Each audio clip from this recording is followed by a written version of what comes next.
ఇక రాష్ట్ర వ్యాప్తంగా మరో 47 మంది డీఎస్పీలను అధికారులను బదిలీ చేసినట్లుగా రవి గుప్తా తెలిపారు.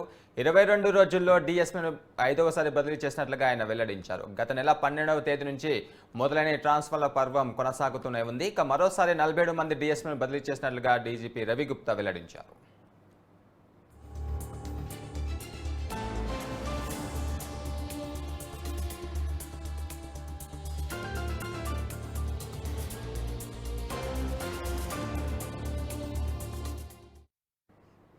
డీఎస్పీల బదిలీలపైన మరింత సమాచారం మా ప్రతినిధి కృష్ణ అందిస్తారు. కృష్ణ, గురువు ఏదైతే పోలీస్ శాఖలో భారీగా బదిలీలు జరగడం జరిగింది. దాదాపు 47 మంది డిఎస్పీ స్థాయి అధికారులను కూడా వివిధ ప్రాంతాలకు బదిలీ చేస్తూ డీజీపీ రవి గుప్తా ఆదేశాలు జారీ చేయడం జరిగింది. వీరంతా కూడా వెంటనే తమ ఏదైతే బదిలీ అయిన ప్రాంతాలకు వెళ్లి అక్కడ బాధ్యతలు స్వీకరించాలని ఆయన ఆదేశాలు జారీ చేశారు.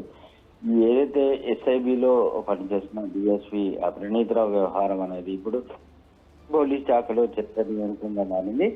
ఆయన ఎస్ఐబిలో ఉన్నప్పుడు ప్రతిపక్షాలకు సంబంధించిన ఫోన్లు ట్యాపింగ్ చేశారని ఆరోపణలన్నీ రుజుకోవడంతో ఆయన్ని సస్పెండ్ చేయడమే కాకుండా ఆ డిఎస్పీ స్థాయి అధికారులు ఎవరైతే ఉన్నారో వారు గత ప్రభుత్వానికి లబ్ధి చేకూరే విధంగా పనులు చేశారన్న ఆరోపణలు కూడా వినపడుతున్నాయి. ఒకే శాఖలో చాలా రోజులుగా ఏళ్ల తరబడి పనిచేస్తున్న వారందరికీ స్థానచలనం కలిగిస్తూ డిఎస్పీ స్థాయి అధికారులను కూడా 47 మందిని బదిలీ చేస్తూ డీజీపీ ఆదేశాలు జారీ చేయడం జరిగింది.